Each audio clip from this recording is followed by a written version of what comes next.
ಅದೇ ನೀವು ಆವಾಗಲೇ ಒಂದು ಕ್ವಶನ್ ಕೇಳಿದ್ರು, ನಿಮ್ಮ ತಾಯಿಯವರು ತೀರ್ಕೊಂಡ ಮೇಲೆ ಯಾಕೆ ನೀವು ಗಾಂಧಿನಗರ ದೂರ ಆದ್ರಿ ಅಂತ ಹೇಳಿದೆ.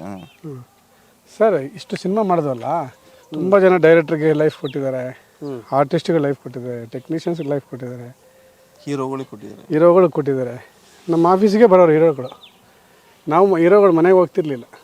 ನಮ್ಮ ಆಫೀಸಿಗೆ ಬಂದು ಗಾಂಧಿನಗರದಲ್ಲಿ ಅಹುಜಾ ಚೇಂಬರ್ ಅಂತಿತ್ತು, ಅಲ್ಲಿ ರೇಸ್ ಹೋಟ್ಲು, ಅಲ್ಲೇ ನಮ್ಮ ಆಫೀಸು, ಓನ್ ಆಫೀಸ್ ಅವಾಗ. ಸೊ ಆಫೀಸಿಗೆ ಬಂದು ಎಲ್ಲ ಚೆಕ್ ತೊಗೊಂಡೋಗೋರು. ಜಗ್ಗೇಶ್ ಸರ್ ಬಂದಿದ್ದಾರೆ, ರಮೇಶ್ ಅರವಿಂದ್ ಅಂತೂ ತಿಂಗಳು ಬರ್ತಾಯಿದ್ರು, ಶಿವಣ್ಣ ಬಂದು ಎಲ್ಲ ಹೀರೋಗಳು ಬರ್ತಿದ್ರು.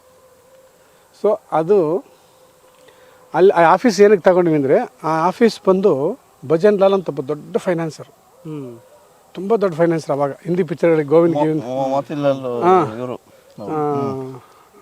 ಅವರು ತುಂಬ ಅಲ್ಲಿ ಆ ಆಫೀಸ್ಗೆ ಅಮಿತಾಬ್ ಬಚ್ಚನ್, ಗೋವಿಂದು ಬೆಂಗಳೂರು ಬಂದರೆ ಅಲ್ಲಿಗೆ ಬಂದು ಹೋಗಿದ್ರು ಮುಂಚೆ, ಅವರಿದ್ದಾಗ ಫೈನಾನ್ಸರ್ ಇದ್ದಾಗ. ಸೊ ಅಮ್ಮನಿಗೆ ಒಂದೊಂದು ಆಸೆ, ಅಮಿತಾಬ್ ಬಚ್ಚನ್ ಎಲ್ಲ ಬಂದೋಗಿರೋ ಆಫೀಸ್ ಇದು, ದೊಡ್ಡ ಫೈನಾನ್ಸರ್ ಆಫೀಸು, ಅದು ತಗೊಳ್ಳೋಣ ಅಂತ ಹೇಳ್ಬಿಟ್ಟು ಅವರು ಲಾಸ್ ಆಗಿ ಮಾರಿದ್ದದು. ವಾಸ್ತು ಸರಿ ಇಲ್ದಿರೋದು, ವಾಸ್ತು ಸರಿ ಇಲ್ದಿರ, ನಮಗೆ ಗೊತ್ತಿಲ್ಲ, ಅವ್ರು ಲಾಸ್ ಆಗಿ. ವಾಸ್ತು ಬಗ್ಗೆ ಒಂದು ಮಾತು ಹೇಳಿದ್ರಿ, ನಮ್ಮ ಶ್ರಮ ಪ್ರಕೃತಿ ಹಣೆ ಬರಹ ಅಂತ. ಅಂದ್ರೆ ಹಣೆ ಬರಹ ಮಿಸ್ ಹೊಡಿತಾ ಅಲ್ಲಿ? ಇಲ್ಲ, ಸ್ಥಾನಬಲ. ಅಲ್ಲಿರೋ ಜಾಗ ಇದೆಯಲ್ಲ, ನೀವು ಕಟ್ಕೊಂತೀಯ ಒಂದು, ನೀನು ಕರೆಕ್ಟಾಗಿ ಕಟ್ಕೊಂಡಿಲ್ಲ, ಅದನ್ನು 33% ನಿಮ್ಮನ್ನು ಹಿಂಗೆ ಎಳಿತಾ ಇರ್ತಾರೆ.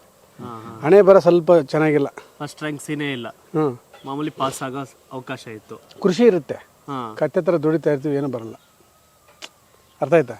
ನಾನು 15 ವರ್ಷ ದುಡಿತಾ ಇದ್ದೀನಿ, ಏನಪ್ಪ 6 ಕೇರಿಲ್ಲ 3 ಕಿಳಿಯಲ್ಲ ಅಂದರೆ ನಿನ್ನ ಸ್ಥಾನಬಲ ಸರಿ ಇಲ್ಲ ಅಂತ ಅರ್ಥ.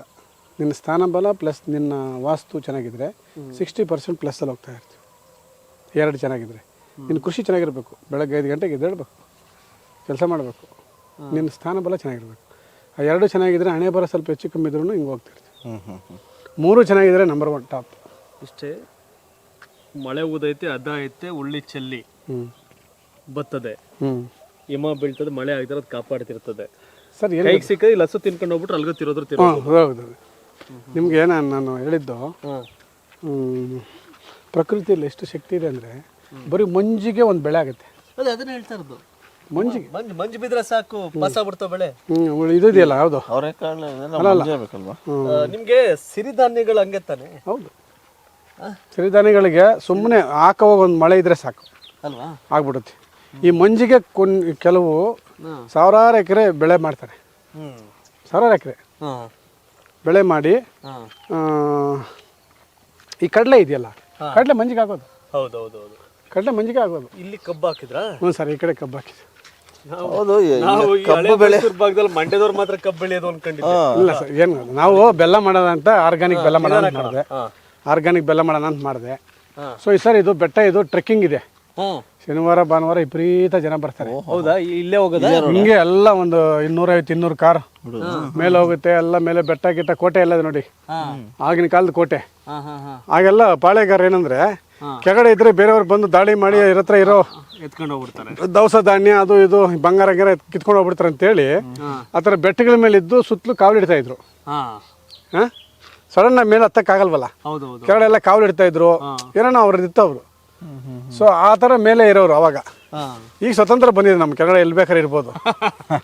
ಅವಾಗೆಲ್ಲ ಪೊಲೀಸು ವ್ಯವಸ್ಥೆ ಎಲ್ಲ ಬೆಟ್ಟದ ಮೇಲೆ ಕಿತ್ಕೊಂಡು ಹೋಗಲ್ಲ ಅಂತ ಬೆಟ್ಟದ ಮೇಲೆ ಕಟ್ಕೊಳ್ಳೋರು. ಈಗ ಎಲ್ಲ ಕಿತ್ಕೊಂಡು ಹೋಗ್ತಾರೆ, ಈಗ ಎಲ್ಲ ಕಿತ್ಕೊಂಡು ಹೋಗ್ತಾರೆ. ಈಗ ಸರ್, ಈ ಬೆಟ್ಟ ನಮ್ಮವ್ರಿಗೆ ಯಾರನ್ನ ಇದು ಏನೋ ಮೈನಿಂಗ್ ಮಾಡ್ಕೊಡ್ರಿ ಅಂತ ಕೊಟ್ರೆ, ನನ್ನ ಪ್ರಕಾರ ಒಂದು 2 ವರ್ಷದಲ್ಲಿ ಆ ಕಡೆ ಅವರೊಬ್ರು, ಈಗ 4 ಕಡೆ ಬಿಟ್ಬಿಟ್ರೆ 1 ವರ್ಷದಲ್ಲಿ ಖಾಲಿ ಮಾಡ್ತಾರೆ. ಬೆಟ್ಟ ನಾವು 4 ವರ್ಷ ಬೆಂಗಳೂರಿಂದ ಮಂಡ್ಯಕ್ಕೆ ಹೋಗ್ಬೇಕಾದ್ರೆ ಬಿಡದಿ ಹತ್ರ ದೊಡ್ಡ ಕಾಣೋದು ರಾಮನಗರ ದೊಡ್ಡದಾಗ ಕಾಣೋದು ಬೆಟ್ಟ. ಶೋಲೆ ಕರಗಿಸ್ಬಿಟ್ರು, ತಿಂದಾಕ್ಬಿಟ್ರು.